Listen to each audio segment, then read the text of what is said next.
നമസ്കാരം. മന്ത്രി A K ശശീന്ദ്രനാണ് ഇന്ന് മിനിസ്റ്റേഴ്സ് ടോക്കിൽ അതിഥിയായി എത്തുന്നത്. സ്വാഗതം മിനിസ്റ്റർ.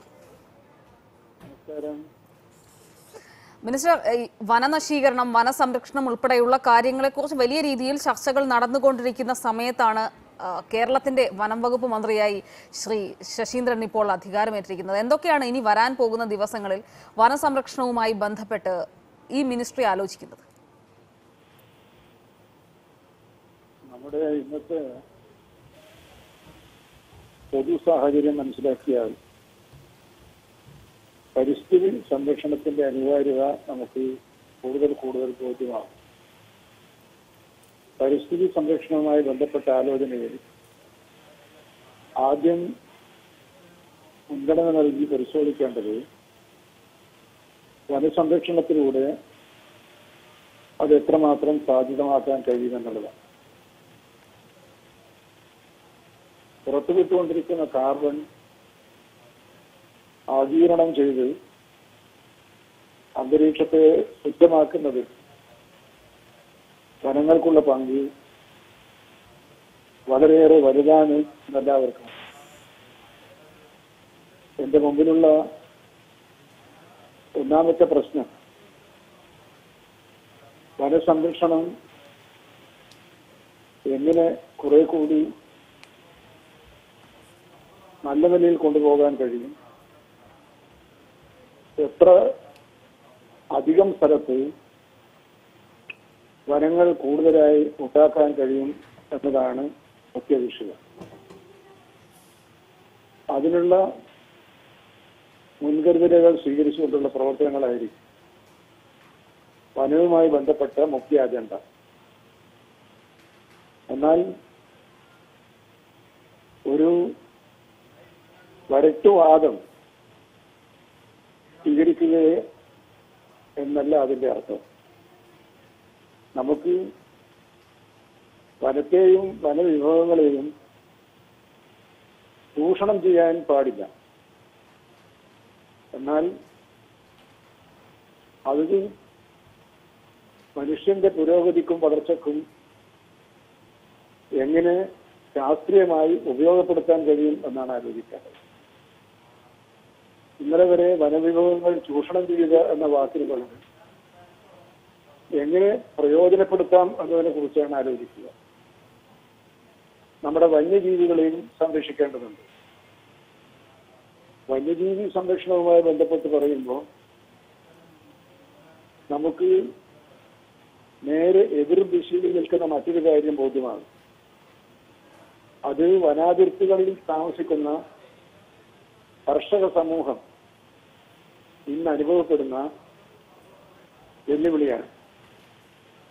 വന്യമൃഗങ്ങളെ അക്രമത്തിൽ ജീവൻ നഷ്ടപ്പെടുകയും സ്വത്തുക്കൾ നഷ്ടപ്പെടുകയും കൃഷി നഷ്ടപ്പെടുകയും ചെയ്യുന്നവരുടെ മുറവിളി, ദയനീയാവസ്ഥ കണ്ടില്ല എന്ന് നടിക്കാൻ ഒരു ഗവൺമെന്റിന് സാധിക്കുകയില്ല.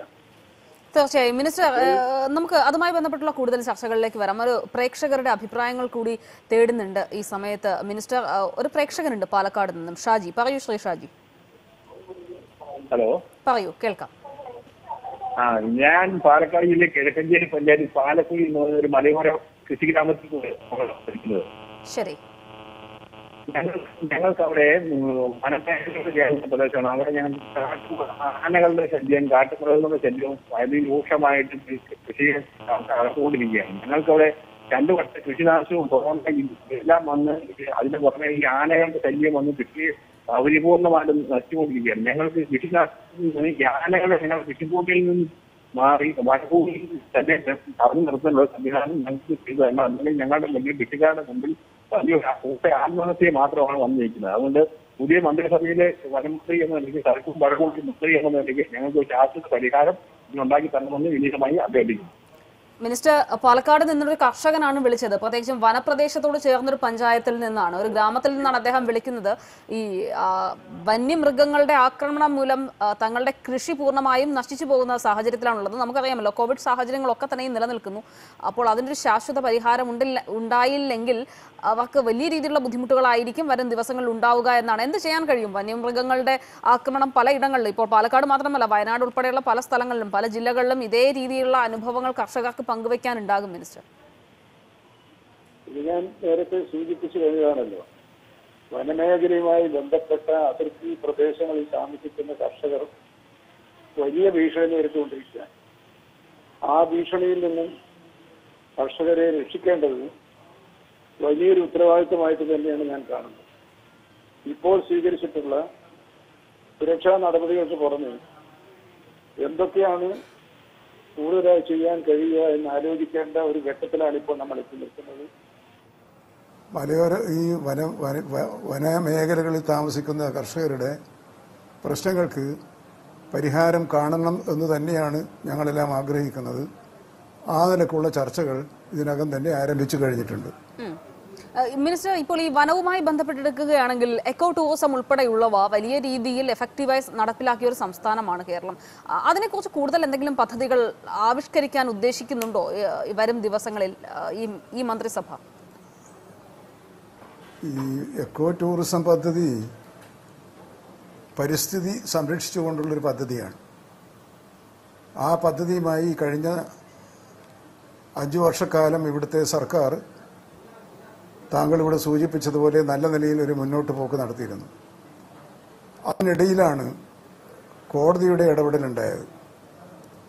അത് പരിസ്ഥിതിയെ തകർക്കുമെന്നും ആവാസ വ്യവസ്ഥയ്ക്ക് ദോഷം വയ്ക്കുമെന്നും കാണിച്ച് കൊടുത്തിട്ടുള്ളൊരു ഹർജിയിൽ ഹൈക്കോടതി ഇടപെട്ടിട്ടുണ്ട്. ഭാഗ്യവശാൽ ഇപ്പോൾ ഏതാനും പ്രോജക്റ്റുകൾക്ക് കൂടി അനുമതി നൽകിക്കൊണ്ടുള്ള ഉത്തരവാണ് ബഹുമാനപ്പെട്ട ഹൈക്കോടതി പുറപ്പെടുവിച്ചിട്ടുള്ളത്. ഇത് പരിസ്ഥിതിയെ സംരക്ഷിച്ചുകൊണ്ടുള്ള ഒരു വികസനത്തിന് വനത്തെ എങ്ങനെ പ്രയോജനപ്പെടുത്താം എന്ന സാധ്യതയിലേക്കാണ് വിരൽ ചൂണ്ടുന്നത്. ഈ സാധ്യത പരമാവധി പ്രയോജനപ്പെടുത്താൻ തന്നെയാണ് സർക്കാർ തീരുമാനിച്ചിട്ടുള്ളത്. ഇനിയും കോടതിയുടെ അനുവാദം കിട്ടിയ പ്രദേശങ്ങളിൽ ഉടൻ തന്നെ ഇത്തരം പദ്ധതികളുമായി സർക്കാർ മുന്നോട്ട് പോകും. കൂടുതൽ പ്രദേശങ്ങളിൽ വ്യാപിക്കാനുള്ള നിയമപരമായ നടപടികൾ സ്വീകരിക്കുകയും ചെയ്യുന്നതാണ്. ശരി മിനിസ്റ്റർ, ദയവായി തുടരുക. ഇടുക്കിയിൽ നിന്നൊരു പ്രേക്ഷകനുണ്ട്, സത്യൻ എന്നൊരു പ്രേക്ഷകൻ. പറയൂ ശ്രീ സത്യൻ. എനിക്ക് ആദിവാസി പറയൂ സത്യൻ, കേൾക്കാം. അവർ ഈ ആദിവാസികൾക്കാണ് വാച്ചർ ജോലി. ഒരു നിമിഷം സത്യൻ, ഒന്നുകൂടി ആവർത്തിക്കാമോ? താങ്കൾ പറയുന്നത് വ്യക്തമാകുന്നില്ല. ഈ ആദിവാസികളായിട്ടുള്ള മനുഷ്യർക്കാണ് വനത്തിലെ വാച്ചർ ജോലികൾ കൊടുക്കാൻ ഒരു നിയമം ഉണ്ടെന്നാണ് അറിയപ്പെടുന്നത്. ആദിവാസികൾക്ക് വനത്തിന്റെ വാച്ചർ ജോലികള് ശരി കൊടുക്കുന്നതെന്ന് പറയുന്നത്. ഞാൻ ഇവിടെ എങ്ങനെയാ വെച്ചാല് ജനറൽ ആൾക്കാർക്കാണ് കൂടുതൽ ജോലി കൊടുത്തിരിക്കുന്നത്.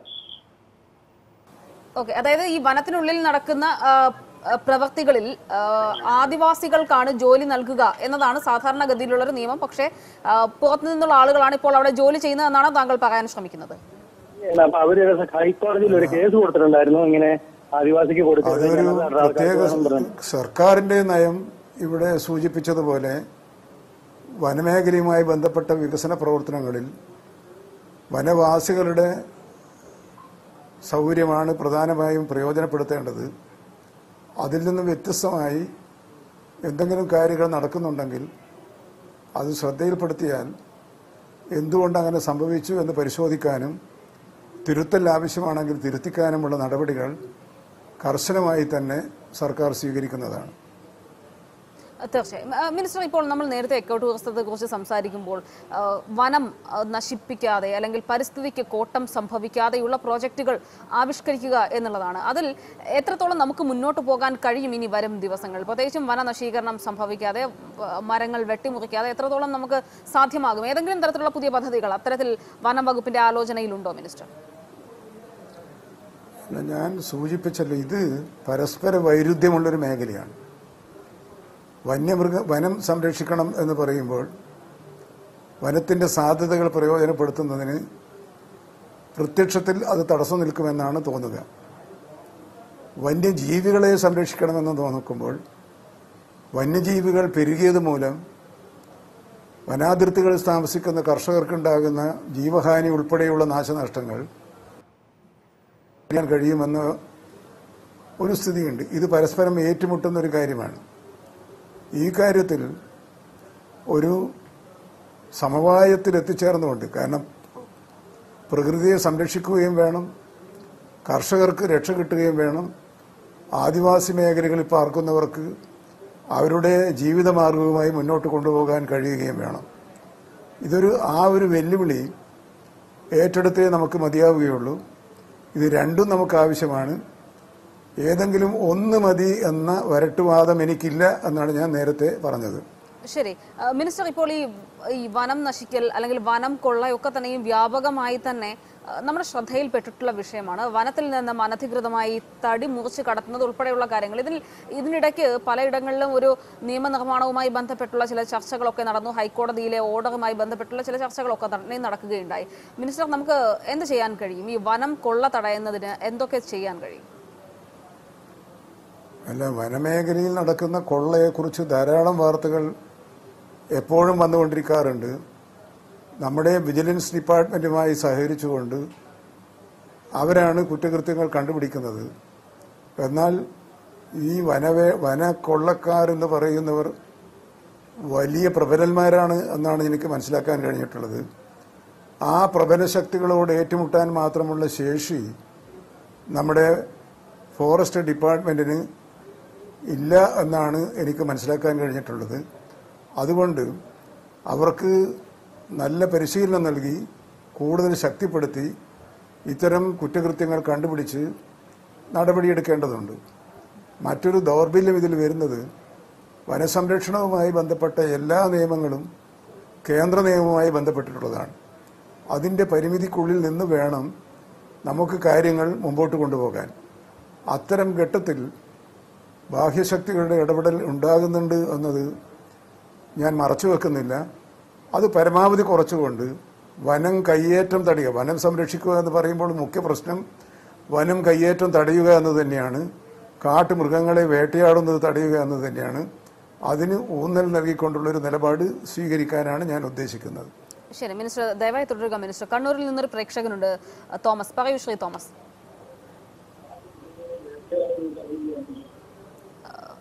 ശ്രീ തോമസ് പറയൂ, താങ്കൾ പറയുന്നത് കേൾക്കാം.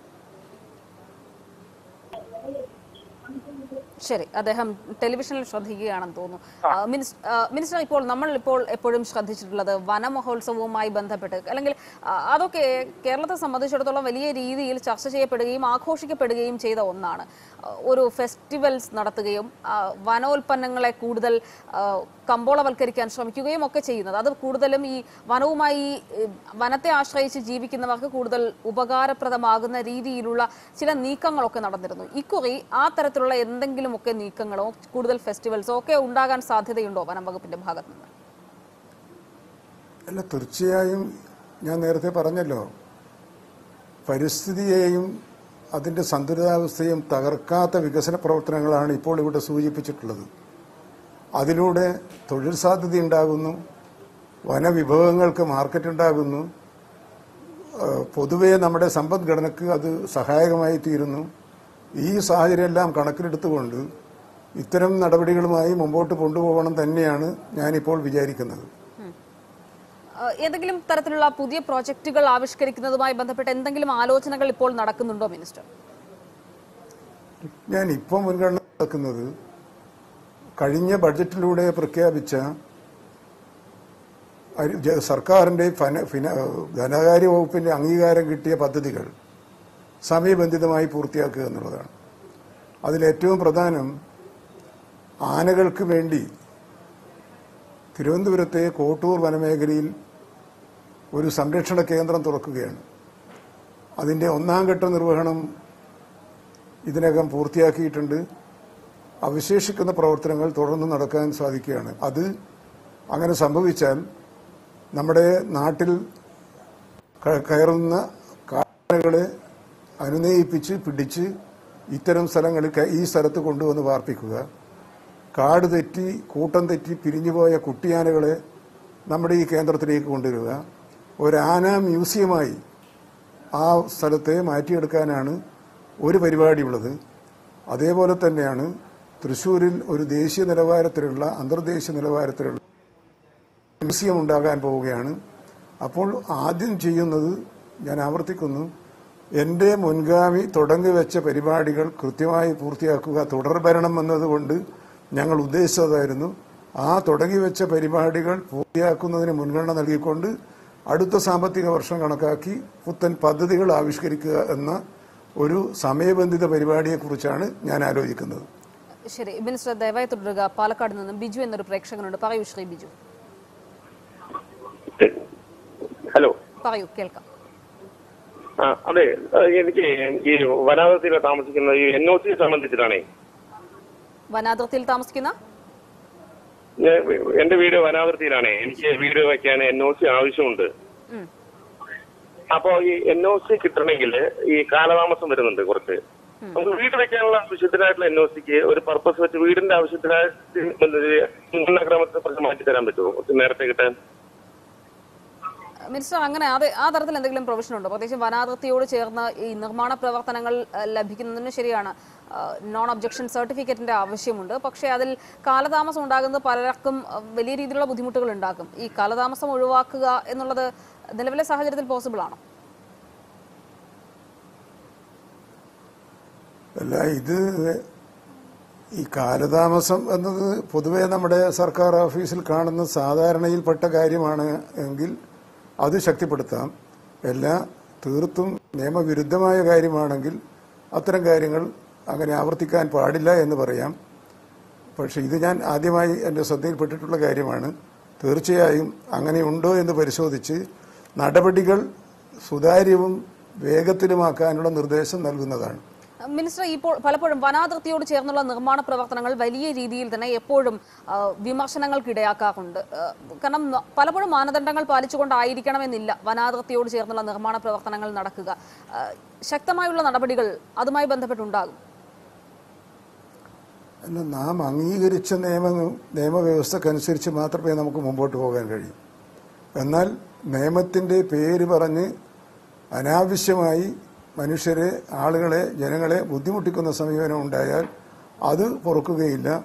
എന്തായാലും അത് സംബന്ധിച്ച കർശനമായ നിലപാട് നമുക്ക് ഉണ്ടാക്കേണ്ടതുണ്ട്. ഉദ്യോഗസ്ഥന്മാരെ അതിന് സജ്ജമാക്കേണ്ടതുണ്ട്. അവർക്കൊക്കെ ഒരു പരിശീലന നടത്തി ഇന്നത്തെ ജനകീയ ആവശ്യവുമായി പൊരുത്തപ്പെടുത്തിക്കൊണ്ട് എങ്ങനെയാണ് മുമ്പോട്ട് പോകാൻ കഴിയുക എന്ന് പരിശോധിക്കണം. വനം വകുപ്പിന് ഒരു ജനകീയ മുഖമുണ്ടാക്കണം എന്നാണ് പൊതുവെ ഞാൻ ആഗ്രഹിക്കുന്നത്. ശരി, ഫാദർ ബിനോയ് രാജകുമാരിയിൽ നിന്ന് പറയൂ. ശ്രീ ബിനോയ്. സർ, ഈ പട്ടയ ഭൂമിയിൽ നട്ടുപിടിപ്പിച്ചിട്ടുള്ളതായ മരങ്ങൾ വീട് നിർമ്മാണവും മറ്റുമായിട്ടുള്ള ആവശ്യത്തിന് വേണ്ടി വെട്ടുവാനുള്ളതായ അനുമതി നൽകിയിട്ടുണ്ടായിരുന്നു. എന്നാൽ ഇടക്കാലം കൊണ്ട് അത് സ്റ്റേ ചെയ്യപ്പെടുകയും അതുപോലെ തന്നെ ഉപയോഗങ്ങൾക്കുള്ളതായ വളരെ ബുദ്ധിമുട്ട് അനുഭവപ്പെടുകയും ചെയ്യുന്ന ഈ സാഹചര്യത്തിൽ പട്ടയ ഭൂമിയിലെ മരം വെട്ടുവാൻ വേണ്ടിയിട്ടുള്ളതായ അനുവാദം ലഭിക്കുവാൻ വേണ്ടതായ ക്രമീകരണങ്ങൾ സർക്കാരിന്റെ ഭാഗത്തുനിന്ന് ഉണ്ടാകുമോ എന്നാണ് അറിയുന്നത്. മിനിസ്റ്റർ, ഒരു വൈദികനാണ് ഫാദർ ബിനോയ് രാജകുമാരിയിൽ നിന്നൊരു വൈദികനാണ്. അതേപ്പോൾ ഫാദർ ഇവിടെ പറഞ്ഞതുപോലെ പട്ടയഭൂമിയിലെ മരങ്ങൾ വെട്ടിമാറ്റുന്നത് സംബന്ധിച്ച് വലിയ ചർച്ചകളാണ് നമ്മുടെ നാട്ടിൽ നടന്നുകൊണ്ടിരിക്കുന്നത്. എന്നാൽ ഞാൻ ഇപ്പോൾ മനസ്സിലാക്കി വെച്ചിട്ടുള്ളത് ഏതാനും ഇനങ്ങൾ ഒഴിച്ച് ബാക്കി വൃക്ഷങ്ങൾ വെട്ടുന്നതിന് തടസ്സമില്ല എന്നാണ്. എന്നാൽ നേരത്തെ ഉണ്ടായിരുന്ന നിലപാടിലൊരു മാറ്റം വരുത്തി കൂടുതൽ കർക്കശമാക്കാനിടയായ സാഹചര്യം എന്താണെന്ന് എനിക്ക് പരിശോധിക്കേണ്ടത്.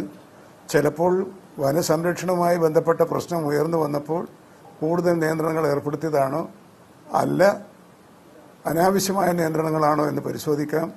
എന്തായാലും വനം സംരക്ഷിച്ചുകൊണ്ട് മനുഷ്യരെയും സംരക്ഷിക്കുക എന്ന നിലപാടിനനുസൃതമായ പരിഷ്കാരങ്ങൾ എന്തൊക്കെ ആവശ്യമുണ്ടോ ആ പരിഷ്കാരങ്ങൾക്കൊക്കെ സർക്കാർ മുൻകൈ എടുക്കുന്നതാണ്. തീർച്ചയായും മിനിസ്റ്റർ, ഒപ്പം തന്നെ ഈ വനം കൂടുതൽ വനം വച്ച് പിടിപ്പിക്കുക അല്ലെങ്കിൽ മരങ്ങൾ വച്ച് പിടിപ്പിക്കുക അതൊരു വലിയ പ്രോജക്റ്റ് ആയിരുന്നു. അത് സ്കൂൾ തലം മുതൽക്ക് തന്നെ അങ്ങനെ ഒരു പ്രോജക്റ്റ് ആരംഭിക്കുകയും ചെയ്തു. കുട്ടികൾക്ക് പോലും പലപ്പോഴും നമ്മൾ കണ്ടതാണല്ലോ, ഒരു ഗിഫ്റ്റായി സമ്മാനമായി വൃക്ഷത്തൈകൾ നൽകുന്നത് ഉൾപ്പെടെയുള്ള പരിപാടികൾ വലിയ രീതിയിൽ പ്രചരണത്തിൽ ഉണ്ടായിരുന്നുവെങ്കിലും ഒരു സമയത്ത് ആ പ്രചരണം ഒന്ന് കുറഞ്ഞു പോയോ എന്നൊരു സംശയമുണ്ട്. ഇനിയിപ്പോൾ വരാൻ പോകുന്ന ദിവസങ്ങളിൽ ഈ വൃക്ഷത്തൈകൾ നട്ടുപിടിപ്പിക്കുന്നതുമായി ബന്ധപ്പെട്ട് അല്ലെങ്കിൽ കൂടുതൽ വനം വികസിപ്പിക്കുന്നതുമായി ബന്ധപ്പെട്ടുള്ള നടപടികൾ ഉണ്ടാകുമെന്ന് പ്രതീക്ഷിക്കണം. നാം ഇപ്പോൾ മനസ്സിലാക്കേണ്ട ഒരു കാര്യം, വനമഹോത്സവം നടത്തേണ്ട 2 വർഷങ്ങൾ നമ്മുടെ മുമ്പാകെ കടന്നുപോയി. കോവിഡുമായി ബന്ധപ്പെട്ട് ജനകീയ പങ്കാളിത്തം ഉറപ്പുവരുത്തിക്കൊണ്ട് ഈ പരിപാടി പൂർത്തിയാക്കാൻ നടപ്പിലാക്കാൻ നമുക്ക് കഴിയുമായിരുന്നില്ല. ഈ വർഷം അടുത്ത മാസം 5-ാം തീയതി മുതൽ ലോക പരിസ്ഥിതി ദിനം ആചരിക്കുകയാണ്. ജൂലൈ 7 വരെ നീണ്ടു നിൽക്കുന്ന ഒരു മാസക്കാലമാണ് അതിനുള്ള അവസരമായി അന്തർദേശീയ തലത്തിൽ തന്നെ അംഗീകരിക്കപ്പെട്ടിട്ടുള്ളത്. ആ പരിപാടിയുടെ ഭാഗമായി വിദ്യാർത്ഥികളെ പങ്കെടുപ്പിച്ചുകൊണ്ടുള്ള ക്ലബ്ബുകൾ ഉണ്ടാക്കി എല്ലാ സ്ഥലത്തും തൈകൾ വെച്ച് പിടിപ്പിക്കാനുള്ള ശ്രമങ്ങൾ നടക്കും. പിടിപ്പിക്കൽ മാത്രമല്ല, അതിൻ്റെ പരിപാലനം ഒരു പ്രശ്നമാണ്. അപ്പോൾ തൊഴിലുറപ്പ് പദ്ധതിയുമായി ബന്ധപ്പെടുത്തി ഈ പദ്ധതി നടപ്പിലാക്കാൻ വേണ്ടി കഴിയുമോ എന്ന് പരിശോധിക്കുന്നുണ്ട്. അങ്ങനെ കഴിഞ്ഞാൽ സംരക്ഷണവും തൊഴിൽ സാധ്യതകളും വർദ്ധിക്കുകയും നമ്മുടെ ഗ്രാമീണ തൊഴിലാളികൾക്ക് കൂടുതൽ വരുമാനം ലഭിക്കുകയും ചെയ്യും. ശരി മിനിസ്റ്റർ, ഒരു കോൾ കൂടിയുണ്ട്, നമുക്ക് വേഗത്തിൽ അവസാനിപ്പിക്കാനുള്ള സമയം കൂടിയായി. അവസാനമായി ഒരു പ്രേക്ഷകൻ കൂടിയുണ്ട്, ബിജേഷ് കാസർഗോഡ് നിന്ന്. പറയൂ ശ്രീ ബിജേഷ്, വേഗത്തിൽ. സർ, ഈ കാസർഗോഡ് ഈ കാട്ടാന ശല്യം ഇപ്പം കൂടുതലായിട്ടുണ്ട്, കൃഷിയിടങ്ങൾ നശിപ്പിക്കുന്നു കൂടുതലായിട്ട്. അതിനുള്ള മറുപടി നേരത്തെ തന്നെ, അതായത് ഇതിനോടകം തന്നെ പല കർഷകരും അതുമായി ബന്ധപ്പെട്ടുള്ള പ്രശ്നങ്ങൾ പറയാനായി വിളിച്ചിരുന്നു. മിനിസ്റ്റർ, ഈ കാട്ടാന ശല്യവുമായി ബന്ധപ്പെട്ട് പ്രത്യേകിച്ച് ഈ വന്യമൃഗങ്ങളിൽ നിന്നുള്ള ശല്യം കർഷകർക്ക് ഉണ്ടാക്കുന്ന ബുദ്ധിമുട്ട് അത് ഒരു പ്രധാന വിഷയമായി തന്നെ എടുക്കാനുള്ള സാധ്യതയുണ്ടോ? തീർച്ചയായും മനുഷ്യരും വന്യമൃഗങ്ങളും തമ്മിലുള്ള ഏറ്റുമുട്ടൽ കൊണ്ട് വലിയ നാശനഷ്ടം ഉണ്ടാകുന്നുണ്ട്. പല കുടുംബങ്ങളും ദുരിതമനുഭവിക്കുന്നുണ്ട്. ആ ഏറ്റുമുട്ടൽ പരമാവധി കുറക്കുന്നതിനുള്ള സംരക്ഷണ നടപടികൾ കൂടുതൽ ശക്തിപ്പെടുത്തിക്കൊണ്ട് മാത്രമേ അത് മുന്നോട്ട് പോകാൻ കഴിയൂ. അത് തീർച്ചയായും അതിന് ശാസ്ത്രീയമായ പരിഹാരങ്ങൾ കണ്ടുപിടിക്കേണ്ടതുണ്ട്. ഇപ്പോൾ നടത്തിയ പല പരീക്ഷണങ്ങളും കുറച്ചു കാലം കഴിയുമ്പോൾ പരാജയപ്പെട്ടുകൊണ്ടിരിക്കുകയാണ്. കാരണം വന്യജീവികൾ നാം ഏർപ്പെടുത്തുന്ന നിവൃത്തികളെ മറികടക്കാനുള്ള വഴികൾ 2-3 കൊല്ലം കഴിയുമ്പോൾ ആർജിക്കുകയാണ്. അപ്പോൾ അവർ പുത്തൻ മാർഗങ്ങൾ സ്വീകരിക്കുകയാണ്. നമ്മൾ ഒരു വഴി അടച്ചാൽ വേറൊരു വഴിയിലൂടെ അവർ വരികയാണ്. രണ്ടാമതൊരു പ്രശ്നം, വനാതിർത്തിയും നാടും തമ്മിലുള്ള അകൽച്ച ഇല്ലാത്ത ചില പ്രദേശങ്ങളുണ്ട്. അവിടെയൊക്കെ യഥാർത്ഥത്തിൽ ജണ്ട കെട്ടി സംരക്ഷിക്കുകയാണ് വേണ്ടത്. അങ്ങനെ കെട്ടാൻ വരുന്ന സമയത്ത് ചില പ്രാദേശിക പ്രശ്നങ്ങൾ ഉണ്ടാകുന്നുണ്ട്. ആ നടപടിയും നമുക്ക് പൂർത്തിയാക്കാൻ കഴിഞ്ഞിട്ടില്ല. തീർച്ചയായും എനിക്ക് സമയപരിമിതി ഉള്ളതുകൊണ്ടാണ് ഇടപെടുന്നത്, ക്ഷമിക്കണം. എന്തായാലും വളരെ നന്ദി ഇത്രയധികം സമയം സഹകരിച്ചതിന്. എന്തായാലും എല്ലാവിധ ഭാവുകങ്ങളും. ഇടവേളയ്ക്ക് ശേഷം എഡിറ്റർ സർ.